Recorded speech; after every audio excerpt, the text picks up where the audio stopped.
لیاقت علی جوتوئی کسی زمانے میں ظاہر ہے کہ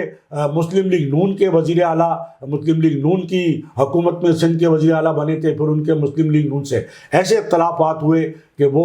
ظاہر ہے کہ مسلم لیگ نون کو دوبارہ نہیں وہ کر سکے. اور پھر جو جہاں تک پاکستان پیپلز پارٹی کا تعلق ہے تو لیاقت جوتوئی اور ارباب غلام رحیم وہ شروع سے ہی اینٹی پیپلز پارٹی رہے ہیں. تو اب لیاقت جوتوئی نے یہ اعلان کیا ہے کہ وہ جو ابھی تک پی ٹی آئی میں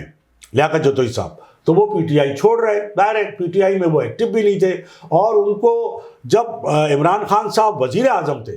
اس وقت ہی ان کو بڑے تحفظات تھے، ڈاکٹر ارباب غلام رحیم کو بھی اور لیاقت جوتوئی کو بھی، جو دونوں پی ٹی آئی میں جا چکے تھے. یہاں تک کہ جو سندھ کے ایک تیسرے وزیر اعلیٰ، سابق وزیر اعلیٰ تھے سردار ممتاز علی بھٹو، وہ بھی چونکہ اینٹی پیپلز پارٹی ہے تو وہ بھی پی ٹی آئی جوائن کر چکے تھے. لیکن بڑی بدقسمتی تھی پی ٹی آئی کی اور عمران خان صاحب کی کہ انہوں نے یہ جو سندھ کے 3 بڑے رہنما تھے جنہوں نے جو اینٹی پیپلز پارٹی تھے انہوں نے پی ٹی آئی کا رخ کیا، پی ٹی آئی میں شامل ہوئے. لیکن عمران خان صاحب نے ان تینوں سندھ کے بڑے رہنماؤں کو، جو سندھ کے وزیر اعلیٰ بھی رہ چکے، منہ نہیں لگایا جسے کہنا چاہیے، کوئی لفٹ نہیں کرائی، کوئی اہمیت نہیں دی. اور یہ عمران خان صاحب کے زمانے میں ہی وہ عمران خان صاحب سے جو ہے وہ نالا ہو چکے تھے. سردار ممتاز علی بھٹو بھی اور ڈاکٹر ارباب غلام رحیم بھی اور لیاقت جوتوئی بھی.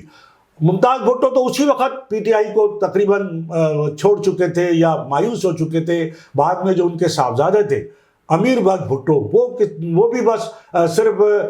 پی ٹی آئی میں جو ہے وہ نام کے ایک طرح سے وہ موجود تھے، چونکہ وہ پیپلز پارٹی میں نہیں آ سکتے تھے، وہ مسلم لیگ نون میں نہیں جا سکتے تھے. تو بعد میں انہوں نے بھی، بلکہ انہوں نے تو اپنی جماعت ہی جو ہے وہ جو تھی نیشنل فرنٹ جو ہے وہ ختم کر دی تھی، پی ٹی آئی جو ہے بعد میں انہوں نے بحال کر لی. تو وہ بھی امیر بخش بھٹو کے بارے میں بتایا جاتا ہے کہ وہ شاید جو ہے وہ اب مسلم لیگ نون میں جانے کے لیے پر تول رہے ہیں. لیکن جو لیاقت جوتوئی ہیں اور ڈاکٹر ارباب غلام رحیم ہے، لیاقت جوتوئی ممکن ہے کہ آئندہ دنوں میں جو فنکشنل مسلم لیگ کے سربراہ ہیں پیر صاحب پگارا صاحب ان سے ملاقات کریں گے اور امکان ہے کہ وہ مسلم لیگ نون میں شامل ہو جائیں گے. ڈاکٹر ارباب غلام رحیم جو مسلم لیگ نون میں شامل نہیں لگتا کہ وہ ہوں، چونکہ پیر صاحب پگارا ان کے لیے بڑے سخت الفاظ جو ہے وہ کہہ چکے تھے جو ہم یہاں ریپیٹ بھی نہیں کرنا چاہتے. لیکن بہرحال ارباب غلام رحیم جی ڈی اے کا حصہ جو ہے وہ بنیں گے اور ہیں وہ غالباً اس میں تھے جی ڈی اے میں. تو یہ اینٹی پیپلز پارٹی جو ایلیمنٹ ہے وہ ایک جگہ اکٹھے ہو رہے ہیں اور اس بات کی بھرپور کوشش کی جا رہی ہے کہ پیپلز پارٹی کو اس دفعہ جو 8 فروری کے انتخابات میں سندھ سے بڑا دھچکا دیا جائے. یہی وجہ ہے کہ ایم کیو ایم پاکستان کو بھرپور طور پر جو ہے وہ سپورٹ دی جا رہی ہے ہر طرح کی، تاکہ جو کراچی حیدرآباد ہے وہ اس میں جو ہے M Q M Pakistan win کرے. آپ کے علم میں ہے کہ پاکستان پیپلز پارٹی جو ہے وہ بہرحال کراچی میں کچھ نہ کچھ کام کر رہی ہے. جو بھی ظاہر ہے کہ سندھ میں 15 سال سے پیپلز پارٹی کی حکومت ہے، کام تو بہت زیادہ کرنا چاہیے تھا، لیکن بہرحال کچھ نہ کچھ کام انہوں نے کچھ عرصے سے شروع کیا ہے. کراچی کے لوگوں کے زخموں پہ یعنی ترقیاتی چھوٹے موٹے کام کرنے کے حوالے سے مرہم رکھنے کی کوشش کی ہے. اور اس حوالے سے بھی کہ جو اردو بولنے والے ہیں ان کو جو ہے وہ جو پیپلز پارٹی میں طویل عرصے سے ان کو اہمیت دینے کی کوشش کی ہے. یہی وجہ ہے کہ جو کراچی کا جو میئر ہے وہ اردو بولنے والا ہے، مرتضیٰ وہاب ہے جو فوزیہ وہاب کے صاحبزادے ہیں. اسی طرح کراچی سے جو ایک سینئر جو بالکل ایک غریب کارکن پاکستان پیپلز پارٹی کے تھے وقار مہدی صاحب، ان کو سینٹ میں پہنچایا گیا ہے. اور ظاہر ہے کہ ایک اہم جو رہنما ہے جو آصف علی زرداری صاحب کے بہت قریبی دوست ہیں ڈاکٹر عاصم حسین، ان کو بڑی اہمیت حاصل ہے، وہ بڑا کام کر رہے ہیں. ڈسٹرکٹ سینٹرل ان کے حوالے کیا گیا ہے ہر طرح سے. تو بہت سارے جو ایم کیو ایم پاکستان کے لوگ ہیں وہ بھی پیپلز پارٹی میں شامل ہو رہے ہیں. اور مزید لوگ بھی کہا جاتا ہے جو نالا ہیں ایم کیو ایم پاکستان سے، وہ کہیں اور جانے کی بجائے اپنے آپ کو محفوظ کرنے کے لیے یا اپنی سیاست کو جو ہے دوام بخشنے کے لیے وہ پیپلز پارٹی میں شامل مزید ہونے والے ہیں. تو یہ جو نقشہ ہے کراچی کی سیاست کا وہ بالکل اب تبدیل ہونے جا رہا ہے. تو ایک جانب تو مسلم لیگ نون، M Q M Pakistan, J U I پے اور جی ڈی اے یہ ایک دوسرے کے ساتھ دائرے کے مل کر جو ہے وہ الیکشن لڑیں گے، ایک دوسرے کی سپورٹ کریں گے اور پیپلز پارٹی کو ٹف ٹائم دیں گے. لیکن ہمارا کہنا یہ ہے کہ پیپلز پارٹی کو سندھ میں کوئی بڑا دھچکا دینا جو ہے ممکن نہیں ہے۔ پیپلز پارٹی آج بھی سندھ میں مقبول ہے، سندھ کی سب سے بڑی سیاسی جماعت ہے، اور جو سابق صوبائی وزیر ہیں ناصر حسین شاہ صاحب، انہوں نے کہا ہے کہ جناب پاکستان پیپلز پارٹی سندھ سے پہلے سے زیادہ نشستیں حاصل کرے گی۔ یہ کہنا ہے ناصر حسین شاہ صاحب کا، بلکہ انہوں نے یہ بھی کہا ہے کہ جو وسطی پنجاب ہے، سینٹرل پنجاب، وہاں سے بھی جو ہے وہ پیپلز پارٹی سرپرائز دے گی۔ تو بہرحال یہ تو آنے والا وقت بتائے گا کہ ہونے کیا جا رہا ہے، اور الیکشن کے اول تو الیکشن ہوں گے کہ نہیں ہوں گے اس پہ ابھی تک سوالیہ نشان لگا ہوا ہے، چونکہ ایک شہری درخواست لے کے اسلام آباد ہائی کورٹ چلا گیا ہے اور کل اس کی سماعت ہے، اور بڑا ویلڈ پوائنٹ ہے کہ جناب افغانیوں کو جو ہے وہ اپنی شناختی کارڈ جاری کیے ہوئے ہیں، افغانی جو ہے وہ بڑی تعداد میں جو ہے وہ ووٹر لسٹ میں ہے، تو جب تک آپ ان کو نہیں نکالیں گے، جب تک کیسے منصفانہ شفاف الیکشن ہو سکتے ہیں؟ بات تو بڑی درست ہے، اور میرا خیال ہے کہ اس حوالے سے جو ہے وہ ایم کیو ایم پاکستان بھی اس بات کی حمایت کرے گی کہ جناب افغانیوں کے ووٹ جو ہے وہ ختم ہونے چاہیے، اور مسلم لیگ نون کی بھی حمایت کرے گی، اور جو دوسری جماعتیں ہیں۔ لیکن پیپلز پارٹی جو ہے اس حوالے سے کوئی زیادہ سخت رویہ نہیں رکھتی، اور پیپلز پارٹی کا یہی موقف سامنے آ رہا ہے کہ وہ ہر حال میں، چاہے گو کہ وہ کمزور پوزیشن میں ملکی سطح پر، چونکہ پنجاب میں پیپلز پارٹی کا ووٹ بینک نہیں ہے اس وقت، اس کے باوجود بھی وہ الیکشن لڑنے پر ہے، اور پاکستان پیپلز پارٹی واحد جماعت ہے جس کا یہ اعلان ہے کہ وہ کسی سیاسی جماعت سے اتحاد نہیں کرے گی، کسی سیاسی جماعت سے سیٹ ایڈجسٹمنٹ نہیں کرے گی۔ اور اس حوالے سے جو سابق وزیر اعظم پیپلز پارٹی کے جو پلیٹ فارم سے رہے راجہ پرویز اشرف، ان کا کہنا ہے کہ جناب یہ جو پیپلز پارٹی کے حوالے سے جو یہ خبریں آ رہی ہیں کہ مسلم لیگ نون کی اور پیپلز پارٹی کی ڈیل ہو گئی ہے، تو ایسی کوئی خبر نہیں ہے، لیکن جب کسی خبر کی تردید کی جاتی ہے تو اس کا مطلب ہے اس میں کوئی نہ کوئی حقیقت ضرور ہوتی ہے۔ تو راجہ پرویز اشرف کا یہ تازہ بیان ہے کہ کوئی ڈیل نہیں ہوئی نون لیگ سے پیپلز پارٹی کی، تو اس کا مطلب ہے کہیں نہ کہیں معاملات تو ہوئے ہیں۔ پھر جو پیپلز پارٹی کے ایک رہنما ہے فیصل کریم کنڈی صاحب، انہوں نے کہا ہے کہ الیکشن کے بعد جو ہے سیٹوں کی، جس کی سیٹیں مطلب نمبرز کی بنیاد پر ہم اتحاد کریں گے۔ تو جو ہم بات آپ کو پہلے دن سے کہہ رہے ہیں کہ الیکشن کے بعد چاہے یہ جتنی مخالفت ایک دوسرے کی کر لیں، پاکستان پیپلز پارٹی،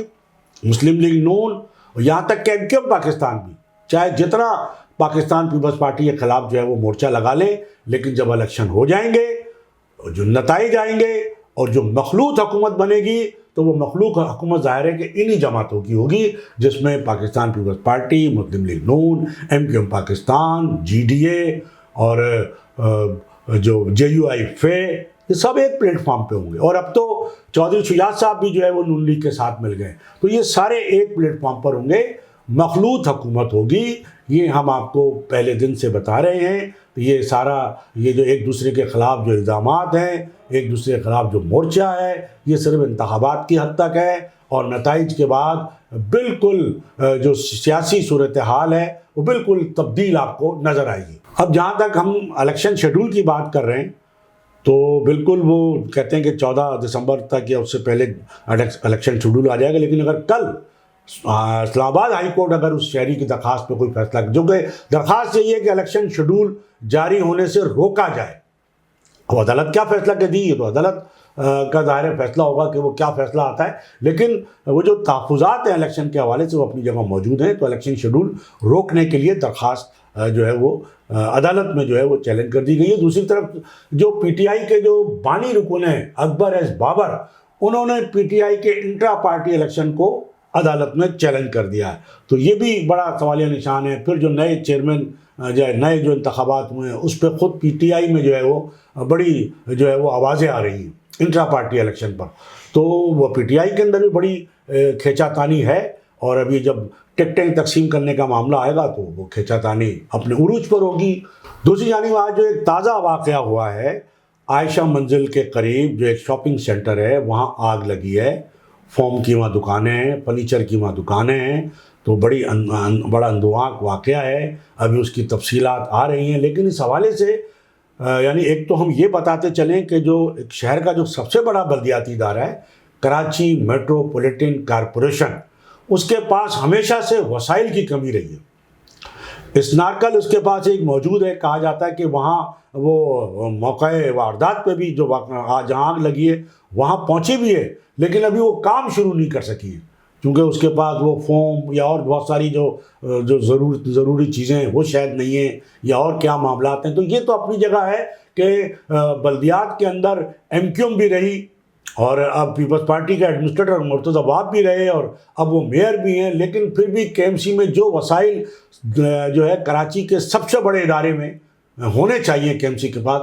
وہ نہیں ہے۔ جبکہ کراچی جو سب سے زیادہ ٹیکس دینے والا شہر ہے، کراچی کے ٹیکسوں سے پورا ملک چلتا ہے، پورے ملک کے لوگ عیاشیاں کرتے ہیں، لگژری گاڑیاں، لگژری رہائشیں اور تمام تر مراحت حاصل کرتے ہیں وہ کراچی کے ٹیکسوں کی وجہ سے، لیکن کراچی کو کوئی بھی کچھ دینے کو تیار نہیں ہے۔ تو یہی وجہ ہے کہ کے ایم سی کے پاس وہ وسائل نہیں ہیں، اور اس حوالے سے آج گورنر سندھ جو ہے وہ بھی بول اٹھے ہیں۔ گورنر سندھ کامران ٹیسوری صاحب نے اس آگ کے اوپر بڑا اپنا شدید رد عمل کا اظہار کیا ہے، اور کہا ہے کہ اس سے پہلے بھی جو آگ ہے، کوئی نئی پہلی دفعہ آگ نہیں لگی ہے، اس سے پہلے بھی ظاہر ہے کہ آتش زدگی کے واقعات ہوتے رہے ہیں، لوگوں کی جانیں جاتی رہی ہیں، لوگوں کا مالی نقصان بڑھے، لیکن آج تک کوئی ذمہ دار پکڑا نہیں گیا۔ یہ ہے کہنا گورنر سندھ کا، ان کا کہنا ہے کہ کبھی کسی افسر کو، چاہے وہ کے ایم سی کا افسر ہو، بلڈنگ کنٹرول اتھارٹی کا افسر ہو، کے ڈی اے کا افسر ہو، یا کسی بھی متعلقہ ادارے کا افسر ہو جس کی ذمہ داری ہے، پھر وزارت محنت کہاں ہے، لیبر ڈپارٹمنٹ کہاں ہے، اور اس طرح کے جو آتش زدگی کے واقعات ہوتے ہیں ان کی روک تھام کے لیے جو ادارے ہیں وہ کہاں ہیں؟ تو آج تک یہ گورنر سندھ صاحب نے بڑا ویلڈ پوائنٹ اٹھایا ہے کہ جناب کبھی بھی نہ تو کسی کی ذمہ داری کا تعین کیا گیا، یعنی یہ تعین نہیں کیا گیا کہ ذمہ دار کون ہے، اس بات کا ہی تعین نہیں کیا گیا۔ پھر جب یہی تعین نہیں کیا گیا تو وہ سزا کس کو دیں گے؟ تو گورنر صاحب نے بالکل صحیح کہا کہ جناب نہ تو کسی ذمہ دار کا تعین کیا گیا آج تک، اور نہ ہی ذمہ دار کا تعین کرنے کے بعد جو بھی ذمہ دار نکلے اس کو قرار واقعی سزا دی گئی ہو۔ یہاں تک کہ گورنر سندھ صاحب کا کہنا ہے کہ کسی بھی متعلقہ افسر کو معطل تک نہیں کیا گیا، نوکری سے برطرف کرنا تو بہت دور کی بات ہے، کچھ عرصے کے لیے معطل تو کیا جا سکتا ہے، انکوائری تو کی جا سکتی ہے۔ آج تک جو بلدیہ ٹاؤن کا کیس ہوا ہے، کہا جاتا ہے کہ اس کی ہی صحیح انکوائری نہیں ہوئی، اس کے حوالے سے بھی جو فیصلے ہوئے وہ بڑے شکوک و شبہات اس میں پائے جاتے ہیں۔ مدنہ ظاہر ہے کہ اتنی بڑی آگ لگی، اتنے لوگ اس میں، آخر کوئی تو ذمہ دار تھا، لیکن یہاں تو وہ عدالتوں کا معاملہ بھی ایسے ہی ہے، سارے معاملات بیک ڈور سے حل ہو جاتے ہیں، تو وہ بیک ڈور سے حل ہوئے۔ تو گورنر سندھ کامران ٹیسوری صاحب نے اس پہ بڑا سخت جو ہے وہ موقف اختیار کیا، بیان دیا ہے، اور کہا کہ بالکل وہ اپنی جانب سے جو بھی اس میں اقدامات ہو سکتے ہیں وہ بھی کریں گے، وہ جو میئر کراچی ہیں ان سے بھی بات کریں گے، جو متعلقہ ادارے ہیں ان سے بھی بات کریں گے، اور اس حوالے سے یقیناً